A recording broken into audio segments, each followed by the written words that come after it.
Very good morning everyone. Stock Bangla চ্যানেলে আপনাদের সকলকে স্বাগত। আজকে 21শে অগস্ট নিফটি ফিফটি ইমিডিয়েট যে সাপোর্ট লেভেলটা 25,030 এই লেভেলটা রয়েছে। আর মেজার সাপোর্ট 25,000। 25,000-এর নিচের দিকে নামলে আবার বিয়ারিশ বুল মার্কেটে থাকতে পারে। 25,000-এর উপরে যতক্ষণ আছে বুলিশ বুল ইন্ট্যাক্ট আছে। ব্যাংক নিফটির ক্ষেত্রে 55,690, 650 এটা সাপোর্ট লেভেল, ইমিডিয়েট সাপোর্ট লেভেলের কথা বলছি। আর রেজিস্ট্যান্স রয়েছে 55,764, 800 এই লেভেলগুলো। সেন্সেক্স ক্ষেত্রে 81,830, 800 এটা ইমিডিয়েট সাপোর্ট। আর 81,959, 82,000 রেজিস্ট্যান্স লেভেল হিসেবে কাজ করছে। এছাড়া গিফট নিফটি আজকে সিগন্যাল দিচ্ছে ফ্ল্যাট ওপেনিং এর। গ্লোবাল দি যদি আমরা দেখি সেক্ষেত্রেও আমরা দেখবো যে মোটামুটি নেগেটিভই ক্লোজ দিয়েছে। এছাড়া আজকে নিফটির এক্সপায়ারি রয়েছে, দেখা যাক কিরকম কি মুভমেন্ট থাকে আজকে। গ্লোবালি যদি দেখি সেক্ষেত্রে ফেডের যে মিনিটস অফ মিটিং ছিল সেখানে দুজন গভর্নর সম্মতি দিচ্ছেন যে রেট কাটের পক্ষে, কিন্তু বাকিদের আবার ওই একই কথা, যেহেতু আনসার্টেনিটি রয়েছে, ইনফ্লেশন বাড়বে এবং তার সঙ্গে সঙ্গে আনএমপ্লয়মেন্ট রয়েছে, তো সেই জন্য খুব একটা পক্ষে নয় রেট কাটের। এইটা নেগেটিভলি ইম্প্যাক্ট করেছে মার্কেটকে। এবার ইন্ডিয়ান মার্কেটে দেখা যাক। এবার ইন্ডিয়ান মার্কেটের ক্ষেত্রে আরবিআই এর যে মিনিটস অফ মিটিং ছিল সেখানে আরবিআই জানিয়েছে যে এই যে আনসার্টেনিটি সেই জন্য জিডিপি গ্রোথ যথেষ্ট ইম্প্যাক্টেড হতে পারে। 25% ট্যারিফ, সেই জন্য 0.2% থেকে 0.3% আমাদের জিডিপি ইম্প্যাক্ট হতে পারে। এছাড়া জবলেস নিউজও দেখা যেতে পারে। অলরেডি গুজরাট সুরাতে আমরা দেখেছি যে 1 লাখ জব চলে গেছে। তো এটা ভালো নয় এবং ফিউচারের আউটলুক খুব একটা পজিটিভ নয়। রিটেল যে ইনফ্লেশন সেটাও ওনারা বলছেন যে কোয়ার্টার 4 এর যে ইনফ্লেশন আমরা দেখবো 4%-এর অ্যাবাভ থাকতে পারে। ওনারা বলছেন আরবান ডিমান্ডও কমে গেছে, হয়তো এই দিওয়ালি চিওয়ালি পুজো সিজন আসছে সেখানে আবার বাড়তে পারে, সেটা নয়, কিন্তু কমেছে। রুরালের ডিমান্ড স্ট্রং আছে, কিন্তু ফিউচারের আউটলুক খুব একটা পজিটিভ নয়। তার কারণ আনসার্টেনটি নিয়ে, তো এগুলো ইন্ডিয়ান মার্কেটে রয়েছে। তো আজকে এইটা নিয়ে এভাবে কোনো পজিটিভ সেন্টিমেন্ট ইন্ডিয়ান মার্কেটে নেই। এর সাথে সাথে জিএসটি যে ব্যাপারটা চলছে রেশনালাইজেশন নিয়ে, জিএসটি নির্মলা সীতারামন জি বলেছেন 5% আর 18% এই দুটো স্ল্যাবই ওনার মতামত, যে এই দুটো স্ল্যাবই থাকবে। এটা সোর্স যা বলছে সেটার ইয়েতে বলছি, যে যা এখনো তো কিছু ফাইনাল শোনা যায়নি। এবং লাক্সারি গুডস এর ক্ষেত্রে 40% সেটা নিয়ে সাধারণ মানুষের চিন্তা করার কোনো ব্যাপার নেই। আর বাদ বাকি যা হবে সব 5% আর 80% স্ল্যাবের আন্ডারে। তো এটা খুব ভালো কথা। তার জন্য যেটা হচ্ছে সেটা হচ্ছে অটো সেক্টর আগের দিন বেশ ভালো রকম মুভমেন্ট দিল, আবারও দেবে। তার কারণ হচ্ছে দাম কমে যাবে।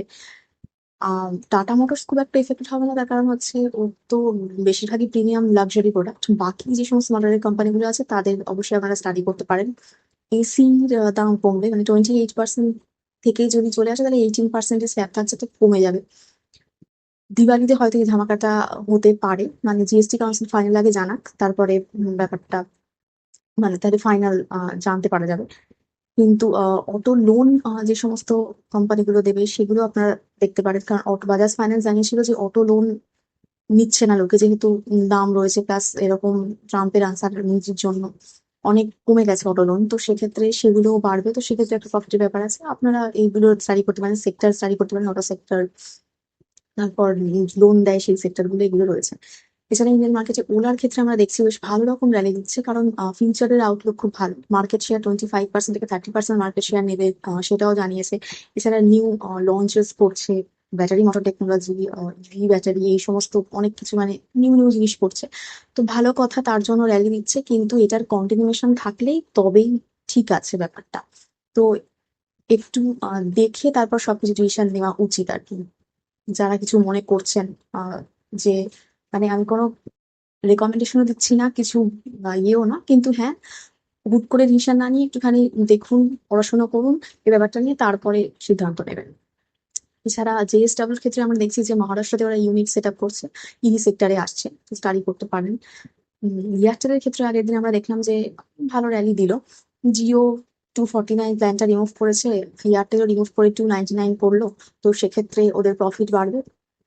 এছাড়া জেফারিজও অলরেডি 31% আপরাইজ পোটেনশিয়াল দিয়ে দিয়েছে, তো সেই জন্য আমরা এই যে দেখলাম। এছাড়া ইনফোসিসের ক্ষেত্রে কোটাক বলেছে যে 29% রাইজ হতে পারে, কারণ এআই পার্টনারের চয়েস যারা, মানে সেই চয়েসের মধ্যে 10টার মধ্যে ফার্স্টে ইনফোসিসই আসে। তো আছে পরের দিকে বিভিন্ন রকমের আরো অনেক কিছু, ফিউচারে কিছু করারও ব্যাপার আছে, এআই নিয়ে অনেক কিছু চিন্তা ভাবনা আছে, তো সেই জন্য আর কি বলেছে যে 29% গ্রোথ থাকতে পারে। সেই জন্য ইনফোসিসকে আমরা বাড়তে দেখলাম। আপনারা অবশ্যই স্টাডি পারপাসে রাখতে পারেন। এছাড়া সঞ্জীব ওয়াসিমকে আমরা যে দেখছিলাম যে ফন্ড রানিং এর কেসে মানে সেবি ব্যান করে দিয়েছিল, মানে সেক্ষেত্রে আবারও দেখছি যে ওনাকে ব্যানটা তুলে দেওয়া হয়েছে। 1 কোটি টাকা উনি জমা দিয়েছেন স্যাটের অর্ডারের মত, মানে অর্ডারে। তো এরকমই হয় যে আহ, মানে কেউ কেউ এরকম ফ্রড করে চলে যাচ্ছে। সব আগে আমরা দেখলাম জেমস শিল্ডের ক্ষেত্রেও দেখছি যে কিছু টাইমের জন্য ব্যান করা হচ্ছে, সিবি নিজেই বলছে, নিজেই ব্যান করছে, নিজেই ধরছে, তারপরে হঠাৎ করে আবার টাকা দিয়ে তারা চলে আসছে। হ্যাঁ, পুরোপুরি ছুট নেই, ইনভেস্টিগেশন চলবে, কিন্তু তাও যাই হোক। এছাড়া আমাদের আর যেটা দেখছি যে রাশিয়া 5% ডিসকাউন্টে অফার দিচ্ছে ইন্ডিয়াকে অয়েলের জন্য। তো ভালো কথা, ট্রাম্প স্বাভাবিক এটাতে খুব খুশি হবেন না। তো দেখা যাক ফিউচারে আমরা কি দেখতে পাই, এর জন্য আর কি খবর থাকে। এছাড়া অনলাইন গেমিং এর ক্ষেত্রে আমরা যেটা দেখছি সেক্ষেত্রে 3 বছর জেল পর্যন্ত হতে পারে, মানে যেহেতু মানে গভর্নমেন্ট টোটালি ব্যাপারটাকে ব্যান করছে। অনলাইন গেমিং ব্যান করছে বলতে যেটা যেখানে আর কি মানি ট্রানজেকশনের ব্যাপার থাকবে, সে সমস্ত বেটিং অ্যাপ রয়েছে এবং যে সমস্ত সেলিব্রিটিরা আর কি এন্ডোর্সমেন্ট, সেইটাকেও আর কি ব্যান করছেন। টোটালি স্টপ যাতে করা যায় সেই হিসাবে ওরা দেখছেন। এবং সেই জন্য নাজারা টেককে আমরা আগের দিন 16% পৌঁছতে দেখলাম, টোটালি ক্র্যাশ হয়ে গেছিল ব্যাপারটা। কারণ ওরা খুব ডিরেক্টলি না থাকলেও নন ডিরেক্টলি কিন্তু আছে এই বিজনেসটাতে। তো এইটা রয়েছে, এটা গভর্নমেন্টের জন্য খুব একটা ভালো পদক্ষেপ।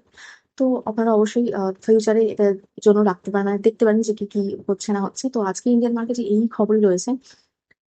আমি ভিডিও এখানেই শেষ করছি আজকে। প্লিজ আমার এই ভিডিওর উপর ডিপেন্ড করে কোনো ইনভেস্টমেন্ট করবেন না। আমি কোনো সেভিংস অ্যানালিস্ট বা অ্যাডভাইজার নয়, শুধুমাত্র এডুকেশন পারপাসে ভিডিও করা।